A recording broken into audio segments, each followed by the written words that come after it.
Ok, vamos a abrir las Escrituras. Vamos al libro de Efesios, por favor. Permítanme volver a leer ahí del libro de Efesios, en el capítulo 2, versículo 12, dice: en aquel tiempo estabais sin Cristo, alejados de la ciudadanía de Israel y ajenos a los pactos de la promesa, sin esperanza y sin Dios en el mundo.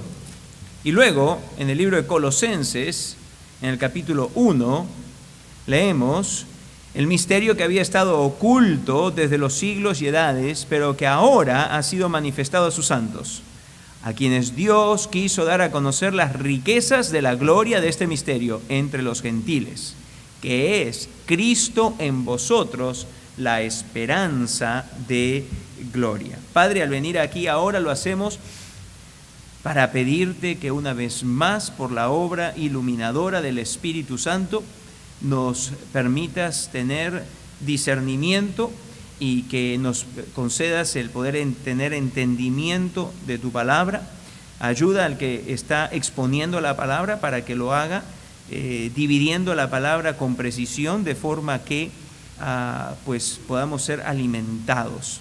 Te pedimos que tú te glorifiques en esta mañana, que Cristo sea exaltado. Te damos gracias por Él, porque en Él tenemos toda esperanza, la esperanza de gloria.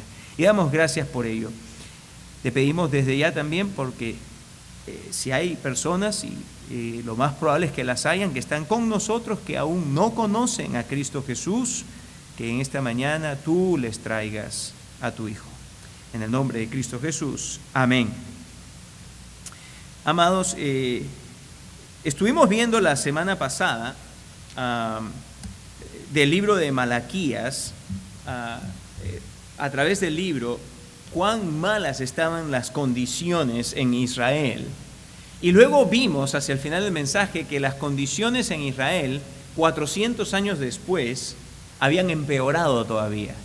Pero que en medio de condiciones oscuras, en medio de una situación totalmente oscura, viene como un rayo de luz que hace que todas esas tinieblas vayan huyendo en la forma de la venida, del advenimiento del Señor Jesús.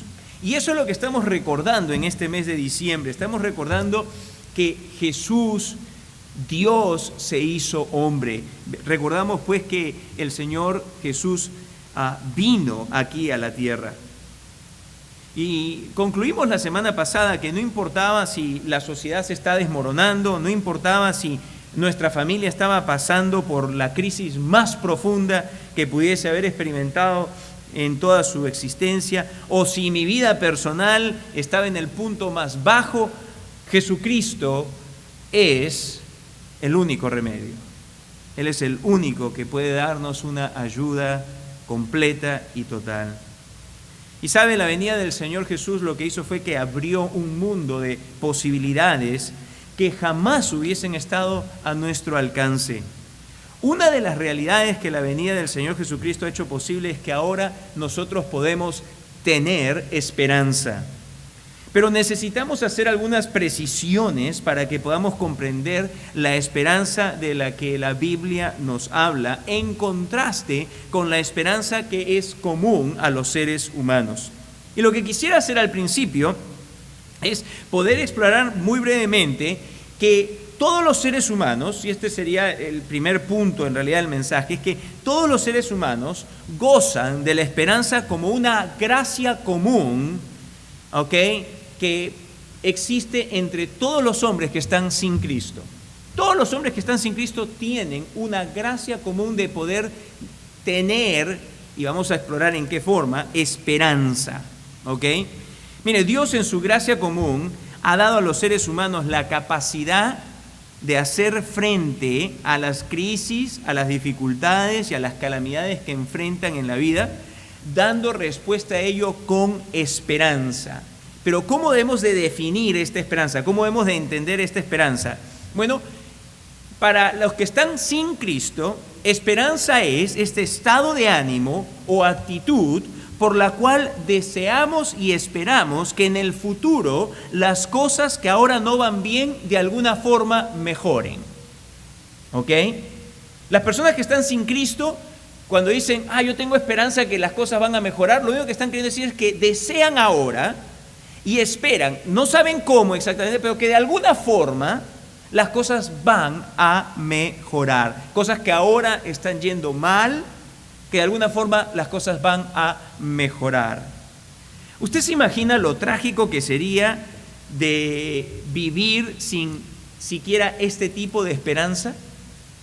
Las personas que enfrentan entonces golpes en la vida, si no tuviesen al menos esta forma básica de esperanza de que las cosas en el futuro esperamos se mejoren, si la gente no tuviese al menos este mecanismo que Dios en gracia le ha concedido a los seres humanos, a todos los seres humanos, la gente estaría sumida en la depresión más profunda.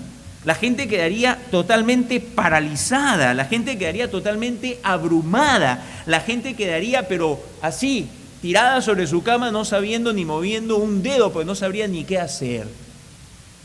Esa sería la condición de la humanidad entera. Pero la expresión, y en realidad esta esperanza, así como la hemos definido hace un instante, no deja de ser sino una expresión de la misericordia divina, de que las personas que están sin Cristo puedan hacer uso de este mecanismo por medio del cual, en medio de la crisis más aguda, puedan pensar de que va a haber un alivio en el futuro, de que las cosas en el futuro van a mejorar.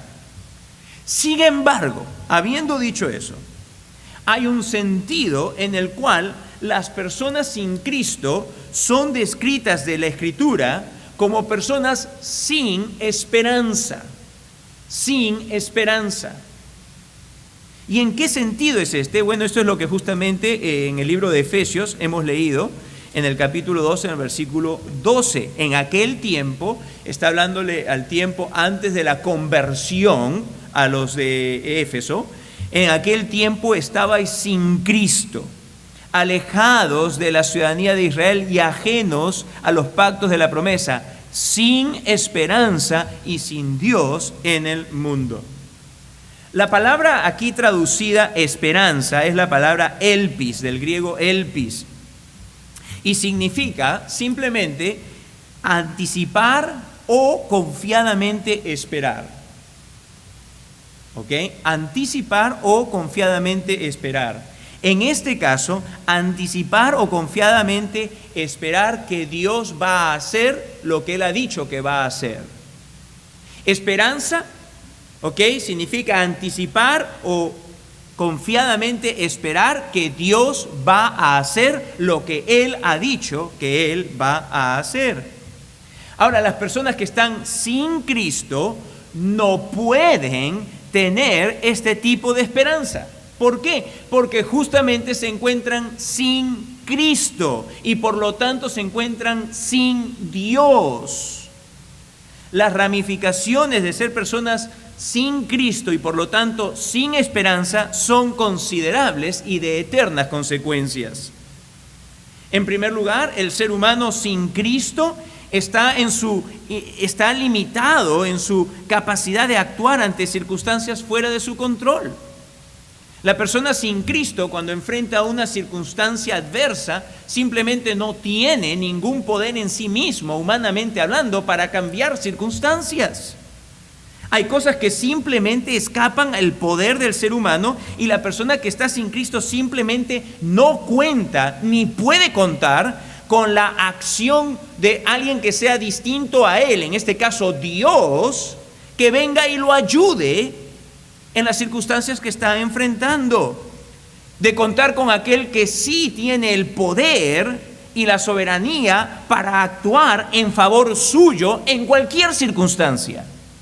¿Usted ve? La persona sin Cristo no puede contar que Dios, que sí tiene poder sobre todas las circunstancias, sí tiene poder para cambiar todo, que Dios vaya a actuar a favor de él. No tiene esta esperanza. No puede aferrarse a esta esperanza. Porque él está sin Cristo y estando sin Cristo está sin Dios. Dios no está con él. Dios no está con él. En segundo lugar, las personas que están sin Cristo no tienen ninguna seguridad que Dios actuará a favor de ellos. Puesto que no hay una relación con ellos, Dios no tiene, y escuche, Dios no tiene el compromiso de actuar en beneficio de ellos. La persona que está sin Cristo jamás puede estar confiadamente segura de que Dios va a actuar a favor de ellos. ¿Por qué? Porque estando sin Cristo no tienen a Dios, no tienen una relación con Dios, y Dios por lo tanto no tiene ningún compromiso con la persona que está sin Cristo en que Él va a actuar a favor de ellos. No tiene Dios ningún compromiso. No solamente eso, sino que en tercer lugar, finalmente podemos decir que en el momento de la muerte, la persona que está sin Cristo enfrenta la muerte sin la certidumbre de que al otro lado de la muerte le espera Dios mismo para darle la bienvenida. Algunos esperan, cuando están cerca a la muerte, aquellos que están sin Cristo esperan que ojalá, esa expresión ojalá, ¿ok? Es el deseo que ojalá todo vaya bien cuando me muera. Que ojalá que bueno, cuando muera, de que una vez que cruce ese umbral de la muerte, de que todo va a estar bien. Quizá algunos llegan al borde de la muerte convenciéndose a sí mismos que trataron de vivir en la mejor manera posible. Que durante toda su vida han tratado, y quizá cuando están ya en el lecho de la muerte, los últimos pensamientos que pasan por su mente son, bueno, sí, yo traté de vivir en la mejor forma posible. O quizá algunos otros pues pasen sus últimos momentos convenciéndose a sí mismos de que estuvieron correctos en haber vivido de acuerdo a sus propias ideas, sabiendo que rechazaron el Evangelio de Jesucristo. Pero la realidad, la sobria realidad, es que los que mueren sin Cristo mueren sin la certeza que estarán con Dios por la eternidad. ¿Por qué? Porque están sin Cristo y sin esperanza. Ninguno que muere sin Cristo puede tener una confiada esperanza, una certeza, una certidumbre de que Dios lo va a ayudar ahora, de que el poder de Dios va a actuar a favor suyo, ni mucho menos de que al momento de morir estará con Él. No tienen esperanza. No hay esperanza. Sí, Dios les concede a toda la raza humana, le concede esta capacidad de poder enfrentar los problemas aquí ahora, con este pensamiento que les ayuda psicológicamente a no quedarse paralizados allí, y que les ayuda a ellos a enfrentar entonces la cosa sacudiéndose un poco y esperando, deseando que las cosas van a mejorar en el futuro. Pero ahí queda la esperanza de los que están sin Cristo. No va más allá de eso. No hay ninguna garantía, ninguna certeza. Jamás pueden estar seguros de que Dios los va a recibir en el momento de la muerte. Y menos aquí en la tierra, que su ayuda va a estar con ellos. Sin embargo, en este mes de diciembre lo que estamos recordando es que el Señor Jesús vino, y que Él vino para salvar, y que Él vino para cumplir todo lo que había sido prometido en el Antiguo Testamento, y para que todas las promesas que Dios había hecho llegasen en la persona de Jesús a cumplirse. Y su venida, pues como les dije al principio, abrió un mundo de posibilidades que antes nos estaban totalmente ajenos. Y dentro de esas bendiciones que Dios nos da es que a los que estamos ahora en Cristo, Él nos da a nosotros una esperanza superior a la que simplemente tiene la mayor parte de personas del mundo, ¿cierto? De la raza humana. Nos da una esperanza superior, ciertamente, y por eso es que en el versículo 27 dice: a quienes Dios quiso dar a conocer, capítulo 1 de Colosenses, a quienes Dios quiso dar a conocer las riquezas de la gloria de este misterio entre los gentiles, que es Cristo en vosotros, la esperanza de gloria. Hay, y esto como un segundo punto, la venida del Señor Jesucristo nos da una esperanza superior. Hay una diferencia abismal entre la persona que está sin Cristo y la persona que está Cristo en él y él en Cristo. Hay una diferencia abismal. La primera persona, como hemos leído en el libro de Efesios, es descrita como una persona sin esperanza. Una persona sin esperanza. La segunda persona es descrita como una persona que tiene la esperanza de gloria. La esperanza de gloria. Solo el que está en Cristo es una persona que goza de la más...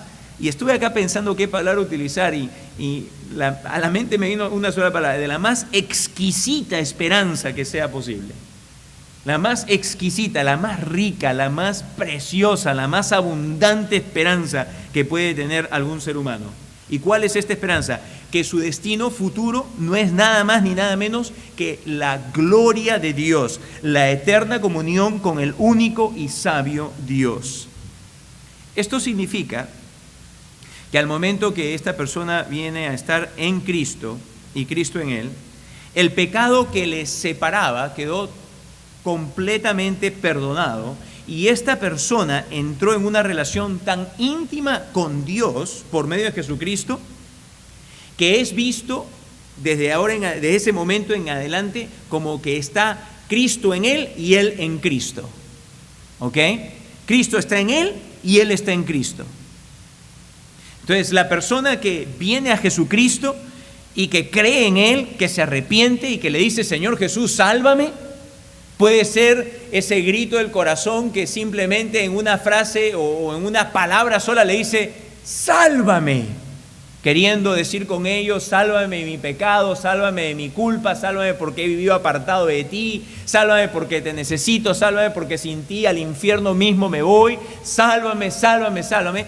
Cuando esa persona clama a Dios y Dios le responde, porque Él promete responderle a este clamor, Dios lo salva.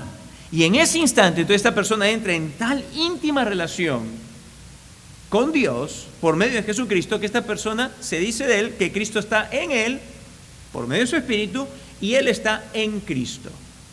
Y esto nos da a nosotros entonces una esperanza totalmente nueva, una esperanza en calidad que es superior a la esperanza que tiene el resto de la raza humana. Es una esperanza en realidad que nos da la certeza, la confianza que estaremos con Él en la gloria. Los beneficios de estar en el Señor, en Cristo, son superlativos. Mire, permítame decir tres aspectos acerca de los beneficios de estar en Cristo y de nuestra esperanza. Primeramente, nosotros tenemos la esperanza que durante nuestra vida, el que está en Cristo puede confiadamente esperar que Dios esté con él. Puede confiadamente esperar durante su vida entera que Dios esté con él. ¿Cómo? Guiándole, sosteniéndole, ayudándole y actuando a su favor. Amado hermano, si tú estás en Cristo, si yo estoy en Cristo, podemos tener la confianza segura de esperar confiadamente aquí cada día en nuestra vida que Dios está con nosotros para guiarnos, sostenernos, ayudarnos y actuar a nuestro favor. Dios está con nosotros. Mateo, el capítulo 1, el versículo 23 y 28-20.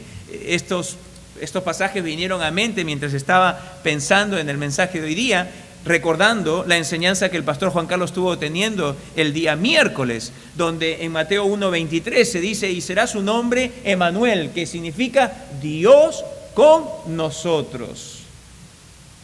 Y luego en el capítulo 28, versículo 20, cuando el Señor Jesús está dando instrucciones a los discípulos, le dice, y he aquí, yo estoy con vosotros todos los días hasta el fin. Amados, solamente nosotros que estamos en Cristo y que Cristo está en nosotros, tenemos esta esperanza de que Dios está con nosotros, junto a nosotros. Él está con nosotros todos los días. No solamente un día, no solamente si me porto bien hoy. ¿Te das cuenta de eso? No solamente si me porto bien hoy. Dios está conmigo cuando me porto bien y cuando no me porto bien. ¿Ok? Porque eso es una de las bendiciones de estar en Cristo. Hay algunos que piensan que si te portas mal, ya algunos piensan que pierdes tu salvación. No hay tal cosa. Hay algunos que piensan otras cosas, pero no, la Escritura es clara. Cristo dice, he aquí yo estoy con vosotros todos los días. Todos los días. Mateo 28:20. Y sabes, Él está con nosotros todos los días para guiarnos. Proverbios, el capítulo 3, versículos 5 y 6, mira lo que dice. El Señor todos los días está con nosotros y ciertamente que está con nosotros para guiarnos. 3, 5 y 6, mira lo que dice. Fíate de Jehová de todo tu corazón y no te apoyes en tu propia prudencia. Reconócelo en todos tus caminos y Él enderezará tus veredas. El Señor endereza, el Señor guía. El Señor nos dice el camino por el cual nosotros debemos de andar. Salmo 32, versículo 8. Es un pasaje que una y otra vez me viene a mente. No tanto el 8, más bien me viene el 9 a mí un poco, que soy cabezadura. Dice, te haré entender, dice el Salmo, y te enseñaré el camino en que debes de andar. Sobre ti fijaré mis ojos. Qué maravillosa verdad aquí revelada de parte de Dios para nosotros. Qué maravillosa verdad. Pero el 9 es el que me acuerdo, creo más. Dice, no seáis como el caballo, como el mulo sin entendimiento, que han de ser sujetados con cabestro y con freno, porque si no, no se acercan a ti. Que no sea terco a su dirección y a su guía. No, esa parte me la acuerdo más porque sí soy terco, soy cabezadura. Menos mal que ustedes no tanto como yo.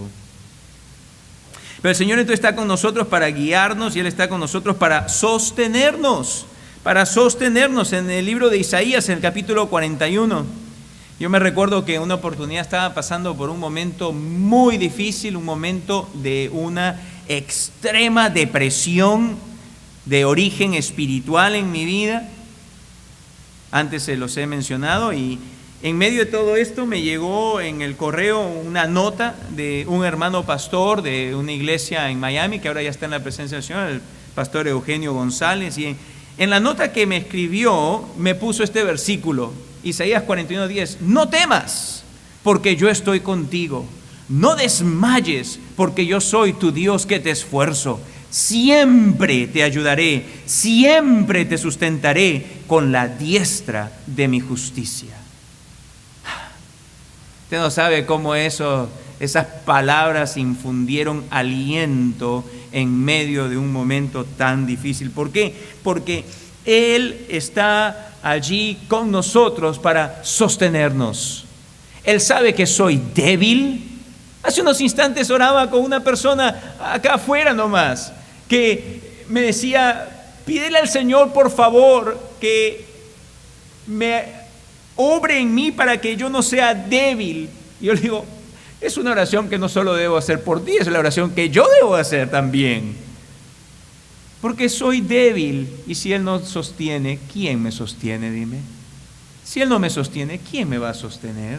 ¿Quién te va a sostener? Pero gloria sea dada al Señor que estando en Cristo, Cristo en nosotros y nosotros en Él, tenemos esta esperanza de que Dios está con nosotros, guiándonos y sosteniéndonos y también ayudándonos. El Salmo 37, versículo 39 y 40 dice que Él es nuestra ayuda. Salmo 37, 39 y 40 dice así: pero la salvación de los justos es de Jehová, y Él es su fortaleza en el tiempo de la angustia. Jehová los ayudará y los librará, los libertará de los impíos, los salvará por cuanto en Él esperaron. Jehová los ayudará. Él es nuestra ayuda. Él está con nosotros para ayudarnos. Pero no solamente eso, sino que también Él, a diferencia de los que están sin Cristo, y por lo tanto no pueden tener esta esperanza de que Dios esté a favor de ellos, nosotros sí tenemos la esperanza de que Dios está por nosotros y no contra nosotros. En el libro de Romanos, en el capítulo 8, el versículo 31 y 32, leemos estas maravillosas palabras que suenan a las puertas de nuestro corazón. Y dice allí en el versículo 31, ¿qué pues diremos a esto? Si Dios es por nosotros, ¿quién contra nosotros? El que no escatimó ni a su propio Hijo, sino que lo entregó por todos nosotros, ¿cómo no nos dará también con Él todas las cosas? Acá vemos una vez más este primero de estos beneficios de lo que tenemos, que es nuestro. Esta es nuestra esperanza. Dios está con nosotros. Dios está con nosotros dándonos guía, sosteniéndonos, ayudándonos, actuando a nuestro favor. Esa es tu esperanza, esa es mi esperanza. Y acá no se trata de simplemente un deseo, ay, como quisiera que así sea. No, acá de lo que se trata es que esta puede y debe de ser tu segura confianza. Tú debes de confiadamente esperar en todo esto y nada menos, y nada menos.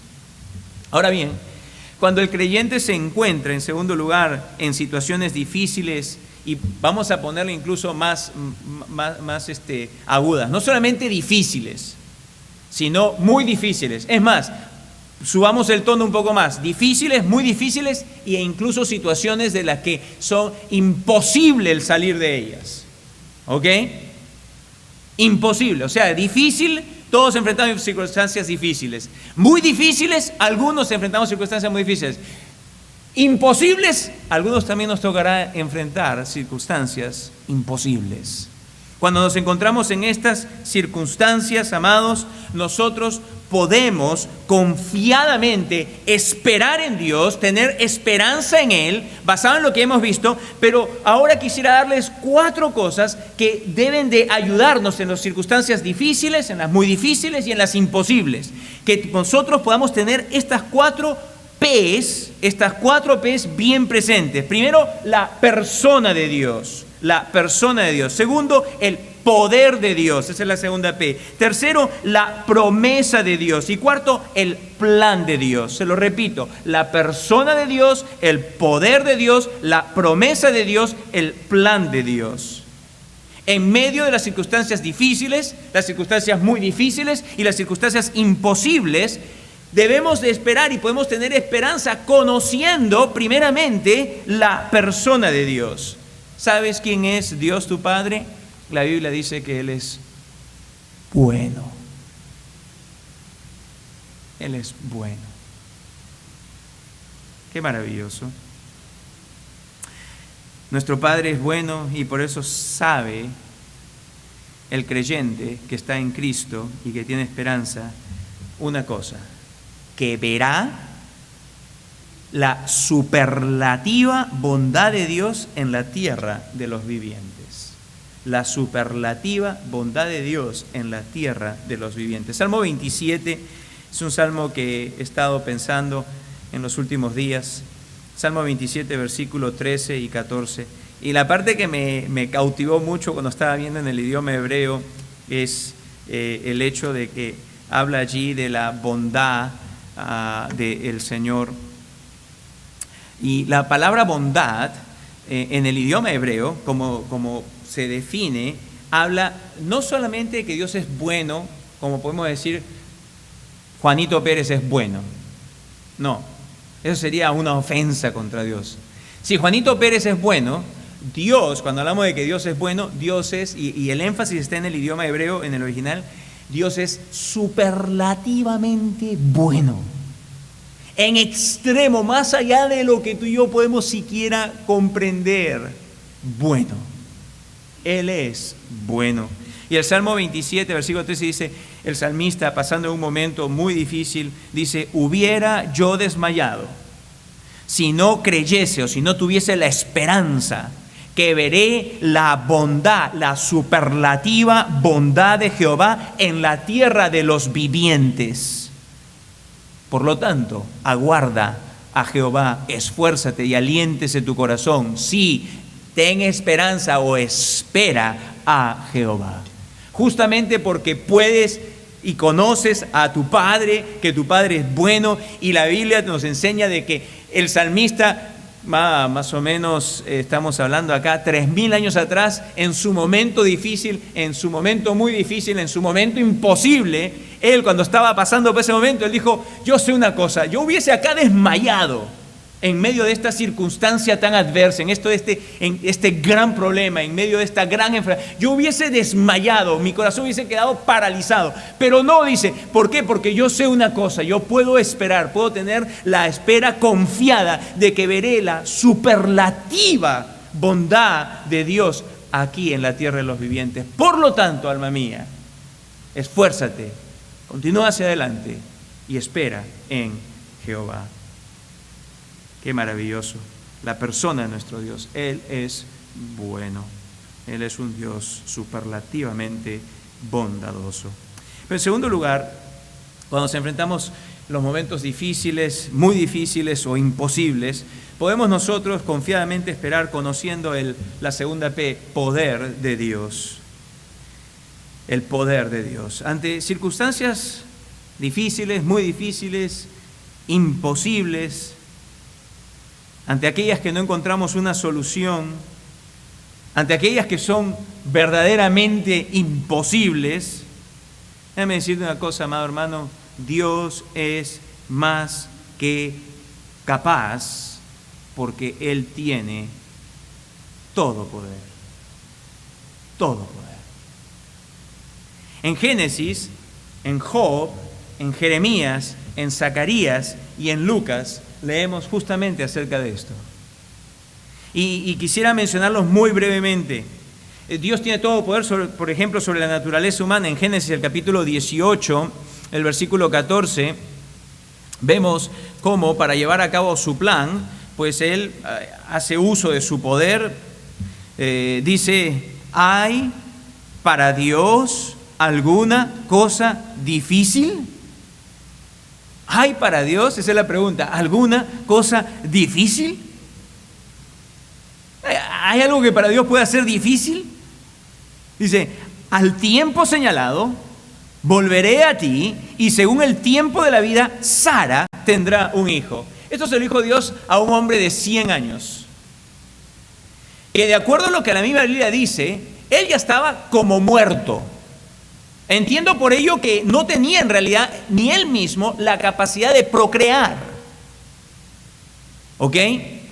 Y la esposa, de acuerdo a lo que dice la Biblia, ciertamente no tenía tampoco la capacidad de concebir.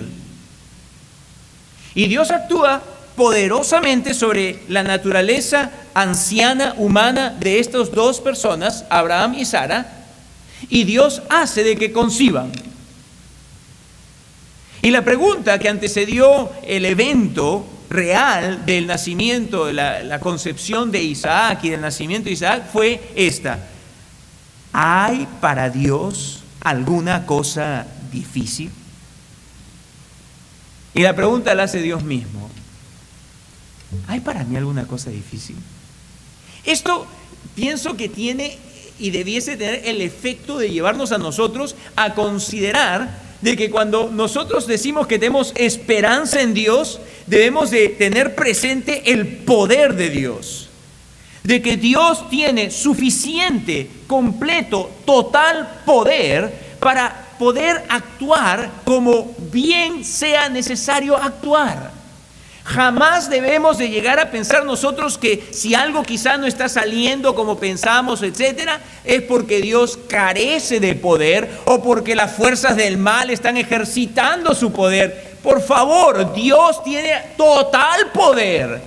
Ninguna fuerza del mal, ni el infierno, ni Satanás, con la cantidad de ángeles que se rebelaron junto con él contra Dios, jamás son, de ninguna forma, alguien que pueda hacerle frente a Dios y su poder. Jamás. Ante los momentos difíciles podemos ver que Dios, los muy difíciles y también los imposibles, que Dios tiene absoluto poder. En otro contexto, en el libro de Job, probablemente el libro más antiguo de la Biblia, en el capítulo 42, que lo vimos cuando estuvimos viendo acerca de los dinosaurios, en el capítulo 42, Job hace esta declaración. Dice Job lo siguiente: yo conozco que todo lo puedes. Yo conozco que todo lo puedes y que no hay pensamiento que se esconda de ti. Ahora, si se recuerdan, aquellos que se recuerdan, ¿cuál es el contexto que llevó a Job a decir eso? Bueno, fue cuando Dios lo enfrenta y le dice: ok, Job, ven acá, vamos a tomar acá mis mascotas, los dinosaurios. Vamos a, como dice en el capítulo 41, al Leviatán. Vamos a ver al dinosaurio dice, ¿puedes tú jugar con él? Y todo el capítulo 41 que lo exploramos en aquella oportunidad cuando estuvimos viendo acerca de los dinosaurios, tenía el punto de: ok, Job, tú aquí estás, de este tamañito, y míralo al Leviatán, que se compara a naves mercantes, que hace estragos en naves mercantes. Y dice: ¿qué puedes hacer tú con el Leviatán? ¿Qué, le vas a tirar el anzuelo y vas a decir: ven para acá, Leviatancito, ven para acá, vas a salirlo a pescar? ¿Qué, vas a jugar con él? Dice: mira sus piernas, mira su muslo, mira, la gente le tira, dice, jabalinas y no puede penetrar nada de su piel. El punto de todo esto era para hacerle ver a Job lo diminuto en realidad que él era con un dinosaurio, para luego de ahí entonces decirle: mira, para mí ese dinosaurio es nada. Yo lo creé, dice Dios. Yo lo creé. Entonces por eso Job dice: yo sé que tú todo lo puedes, Dios. Yo sé que tú todo lo puedes. Si no puedo ni con un dinosaurio, menos va a poder contigo, que tú creaste ese dinosaurio. Yo sé que tú todo lo puedes. ¿Por qué? Porque Dios tiene todo poder sobre el mundo animal también. Sobre la naturaleza humana, sobre el mundo animal, sean dragones, sea lo que sea, o dinosaurios. La palabra antigua para dinosaurio es dragón. Dios tiene todo poder. También Él tiene todo poder absolutamente para los eventos de la historia mismo. A veces pensamos que la historia tiene un curso de por sí solo y que los eventos de la historia toman lugar porque, en fin, todo eso se le está yendo de las manos a Dios, como que Dios está como esos malabaristas que dicen: uy, acá pasó esto, que el chino respondió esto, y acá Barack Obama dijo esto, y acá Putin está queriendo hacer esto. Ay, ¿qué voy a hacer? Como que si Dios no tiene control de los eventos del mundo. Como que si las cosas pasan y que Dios se le están yendo las cosas de la mano. Un momento, señores. Dios tiene todo poder. Absolutamente todo poder. Y eso es lo que Él dice en el libro de Jeremías, en el capítulo 37, versículo 17 y versículo 27. Jeremías, capítulo 27, versículo 37, 17 y 27. No es un trabalenguas, por si acaso. Jeremías 37, 17 y 27. ¿Se lo repito otra vez? No, ok. Jeremías 37, versículo 17, dice así: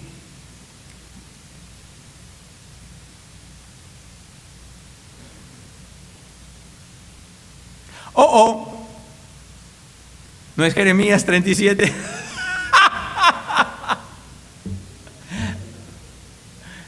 Oh my goodness. ¿No es Jeremías 37? Oh boy.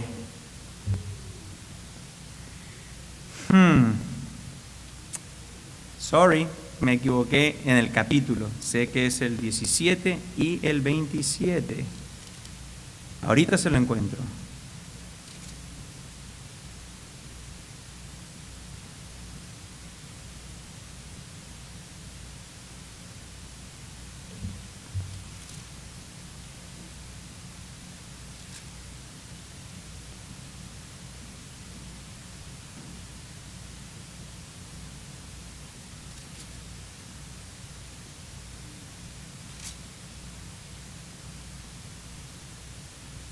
Capítulo 32.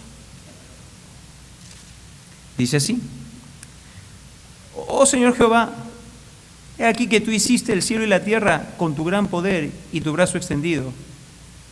Ni hay nada que sea difícil para ti. Versículo 27. He aquí que yo soy Jehová, Dios de toda carne.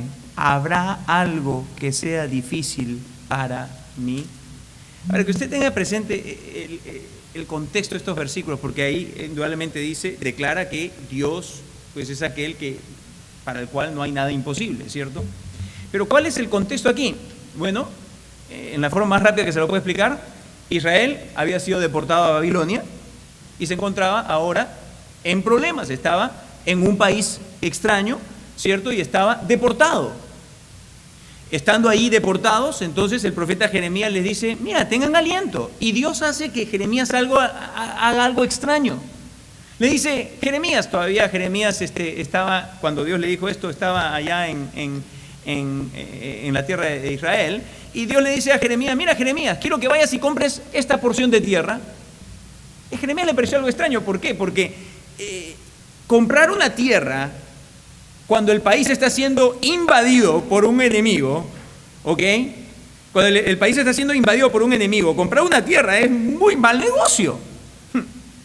Tú no compras una tierra cuando ese país tú no sabes qué le va a pasar.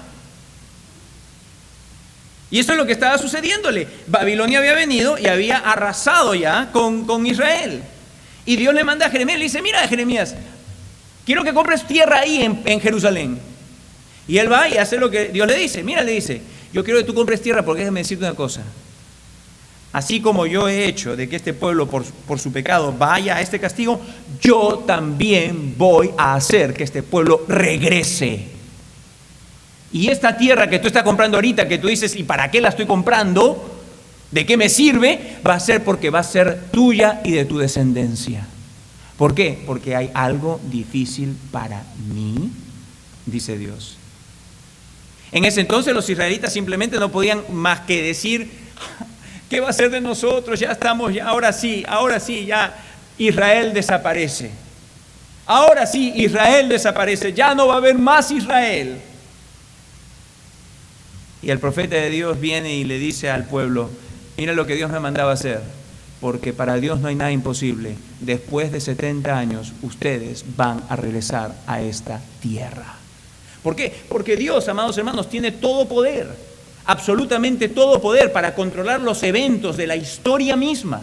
No hay nación, amados, no hay nación que pueda hacer lo que quiera. La Biblia es clara que Dios ha establecido para las naciones incluso no solamente su extensión, sino también hasta qué día llegan como nación. Ninguna nación tiene por garantizado que va a durar 200, 300, 500 o 1000 años. Dios todo lo tiene bajo su gran poder. Otro ejemplo más, en el libro de Zacarías, en el capítulo 8, el versículo 6, una vez más se vuelve a hacer esta pregunta, ¿hay algo difícil para mí? Y acá el contexto es de que estaba el pueblo ahora sí regresando después de 70 años de cautiverio y regresan a Israel y entonces ellos dicen, ay, mira, somos ¿qué? Un remanente, unos cuantos miles, mira todos los enemigos que tenemos alrededor, ¿qué va a ser de nosotros? ¿Qué va a ser de nosotros? Y entonces en Zacarías 8, el versículo 6, miren lo que Dios responde allí. Zacarías 8, versículo 6.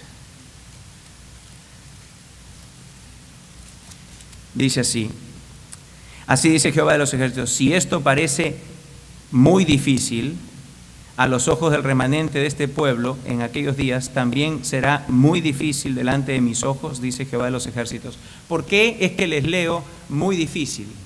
Porque los traductores de la Reina Valera, ¿ok?, lo que querían ver o que traducir es la palabra que es algo tan complicado, tan difícil que parece asombroso o maravilloso que pudiese tomar lugar.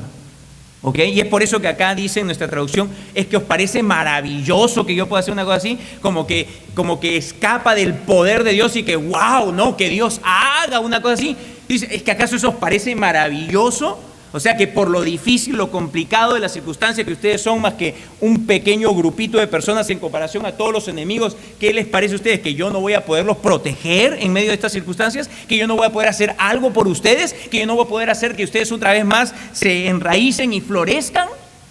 ¿Acaso esto os parece maravilloso a vuestros ojos? ¿Acaso que piensan que esto es para mí maravilloso? En ese sentido. Y lo que está queriendo decir Dios es que ¿acaso les parece que esto es algo muy difícil para mí?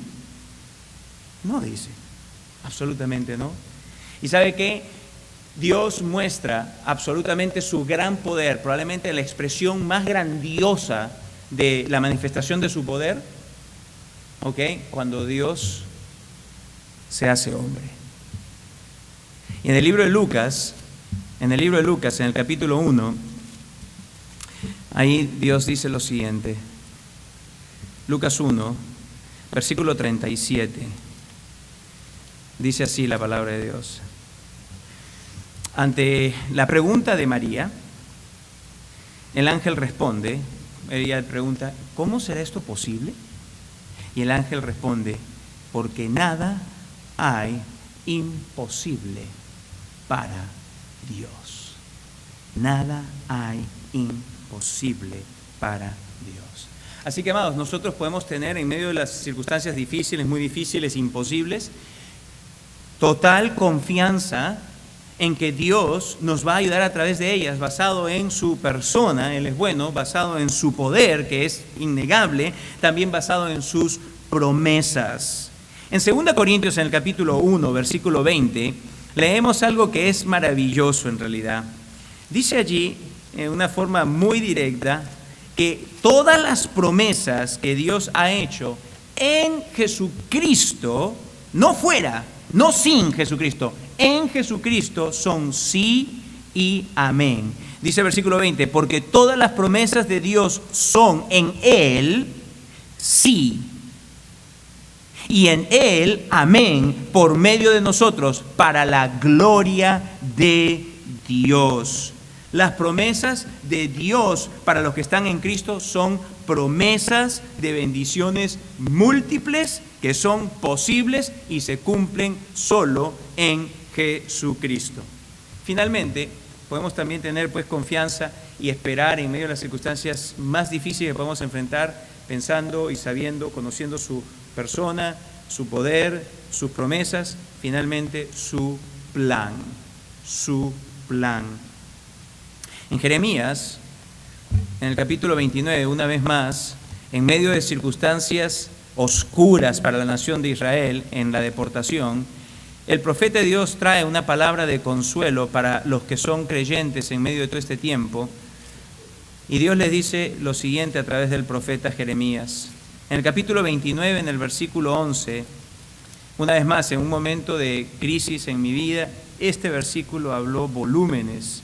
Dice, porque yo sé los pensamientos, y las traducciones de otras Biblias dicen planes, que tengo acerca de vosotros, dice Jehová, pensamientos de paz y no de mal, para daros el fin que esperáis. Podemos tener, amados hermanos, esperanza que su plan está escrito con respecto a ti y a mí, y que su plan que nos incluye allí es para bendición. En el libro de Efesios, en el capítulo 1, versículo 3, así nos lo declara. Dice que en Él hemos sido bendecidos con toda bendición espiritual en los lugares celestiales en Cristo. Con toda bendición espiritual. Finalmente, amados, Dios pues entonces está con nosotros todos los días. Dios nos permite enfrentar las circunstancias adversas. Podemos tener esperanza en el día a día cuando las cosas van bien. Podemos tener esperanza en el día a día cuando las cosas van mal. Y podemos tener esperanza al final del día cuando estemos enfrentando la muerte. Porque eso es lo que el libro de Colosenses, que fue donde empezamos esta sección, nos enseña. En el momento de la muerte, el que está en Cristo puede tener la certeza, la confiada expectativa que el Señor le espera. El Señor, quien le salvó, le espera. Y que la separación de otros seres queridos, por ejemplo, si yo pienso en mi muerte, a mí lo que más me causa, y lo he pensado muchas veces, he pensado, ¿qué sería si yo muero? ¿Okay? Y a veces estos pensamientos pasan. Una oportunidad estaba volando sobre el Pacífico. No, esta fue sobre el Atlántico, estaba yendo a Europa y estaba sobre el Atlántico y se desató una tormenta tan brutal que la verdad es que decía, Señor, este avión se va a partir en dos en este instante. Sinceramente yo pensé de que el avión se iba a partir. Ya díganos acá, ¿no? Ok, no le digan entonces. Entonces, Onyx, tú tranquilo, no te preocupes. Entonces, déjeme decirle, los sacudones, y sobre todo, miren, en fin, el sacudón no, pero cuando empieza a escuchar sonido de metal, que el avión se sacude, dice, bueno, señor, acá una de dos, o este avión llega o no llega. No hay otra, ¿ok? O llega o no llega. Me empezaba a pensar, a ver, ¿a qué parece que estuviese yo acá? Acá parece como si yo estuviese dentro de un tubo de pasta dental, ¿no? Así de frágil, un tubo de pasta, y yo soy ahí un poquito de ese tubo. Porque además de eso no es, ¿ok? Estoy metido en este tubo acá que puede hacerse así, ¡clac! Y se acabó la historia. Entonces podía pensar, ok, si me muero, ¿qué va a pasar? Bueno, la noticia va a llegar y todo lo demás. ¿Sabe? El dolor que más me causaba era el dolor del sufrimiento que tendrían Silvia y los chicos. Los grandes sí, ¿ok? No, por supuesto, ¿no? Pero, o sea, lo más inmediato, ¿ok? En mi estado de mi vida, lo más inmediato es mi esposa y los más pequeños. Ya los grandes, digo, sí, también, mis padres también, ustedes también, digo, sí, pero quizás los más afectados van a ser mi esposa y los dos pequeños. Y me puse a pensar, wow, dije, Señor, bueno, Señor, si mi vida ya cumplió todo el propósito para estar con mi esposa y también con los pequeños, bueno, así sea, hágase tu voluntad, Señor, hágase tu voluntad. Y en medio de todo ello me salían lágrimas, porque decía, ay, Señor, pobrecitos, ¿cómo van a sufrir ellos? Me pesaba más el sufrimiento que ellos tenían del que yo tenía de irme. O sea, porque yo decía, bueno, Señor, ok, yo me voy, ok, pero nos vamos a ver después. Porque en cosa de años, probablemente, ¿cierto? Un par de décadas, no lo sé, 3, 4 décadas, 5 décadas, 6 décadas, no sé cuántas, pero nos vamos a volver a encontrar. ¿Por qué? Porque la esperanza mía es de que Cristo en mí, la esperanza de gloria. Es decir, yo y mi esposa que han creído, y espero mis pequeños también han creído, entonces que así como para mí la esperanza es que yo cuando muera voy a estar con Dios en la gloria, Silvia cuando muera va a estar con Dios en la gloria, mis hijos cuando muera van a estar con Dios en la gloria, todos vamos a estar con Dios en la gloria. Entonces en ese sentido no había pesar en mí. El pesar era de pensar los que se quedaban y que sufrirían y que lo que tendrían que enfrentar sin mí, yo le decía al Señor, Señor, y le argumentaba, mira, Señor, quizá considera, no sé si de repente, porque mira, los pequeños necesitan esta guía y todo lo demás, cómo hacer concilio y todo. Yo estaba ahí con el Señor. Y un momento que el Señor me dijo, oye, ya. Cuando pasó eso, bueno, resulta que me dio un profundo sueño y ya amanecí en lugar de destino, en Europa. La tormenta no sé cuánto duró y pasó. Pero ¿sabes qué, amado? Para nosotros, en el momento de la muerte, nosotros tenemos la esperanza de gloria. La esperanza de gloria. Estaremos con el Señor. Pero acá permíteme terminar con esto. Pero sin embargo, permite ir hacia el principio. Tú que estás sin Cristo. La Biblia dice, tú estás sin esta esperanza. Tú no tienes esta esperanza. Y quizá tú ves a algunos de tu familia que están aquí. Ellos sí tienen esa esperanza, pero tú no. Te lo tengo que decir así abiertamente. Si la muerte te llega hoy, van a estar eternamente separados. Y no solamente tus seres queridos, sino también el Dios que hoy te llama y te dice, yo te llamo a ti a que vengas a mí. Te quiero perdonar de todos tus pecados. Dios te está haciendo ver que tú has pecado contra Él. Dios te está haciendo ver que tú le necesitas. Responde, ven a Él. Dile, como hace un momento dije, Señor Jesús, sálvame de mi pecado. Límpiame, perdóname. Te entrego mi vida. Díselo a Él. Y entonces esa esperanza de gloria también será tuya. Padre, venimos a ti para darte gracias que la venida del Señor Jesucristo ha significado para nosotros cosas tan maravillosas, y entre ellas, una de ellas es que podamos tener esta esperanza que es superlativamente mayor, mejor que la esperanza que tiene el mundo. En realidad es por eso que tú dices, ellos están sin esperanza. Los que están sin Cristo están sin esperanza, pero estando Cristo en nosotros y nosotros en Él, tenemos toda esperanza. Padre, te pido que tu Espíritu esté trayendo el día de hoy a esa persona que necesita arrepentirse y creer en tu Hijo. Amigo, amiga, si tú estás allí y quieres decirle esto al Señor Jesús, te invito a que tú vengas conmigo en oración y le digas, Señor Jesús, estamos recordando que tú viniste, entre otras cosas, para traernos esperanza, la esperanza de el cielo, de la vida eterna. Pero reconozco que estoy sin ti, que esta esperanza no es mía. Y sé que lo que nos aparta es mi pecado.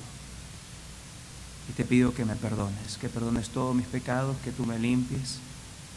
Vengo a ti para pedirte que me salves y que me hagas tuyo desde este día en adelante. Me doy cuenta que he pecado contra ti y que esto es lo que me separaba de ti. Pero ahora vengo y te pido que me perdones, te confieso que he pecado y te suplico, me limpies, me perdones, me hagas tuyo. Para desde este día en adelante tener la esperanza también, la confiada esperanza, la expectativa, certeza de que voy a estar contigo en la gloria. Gracias, en tu nombre. Amén. El Señor les bendiga.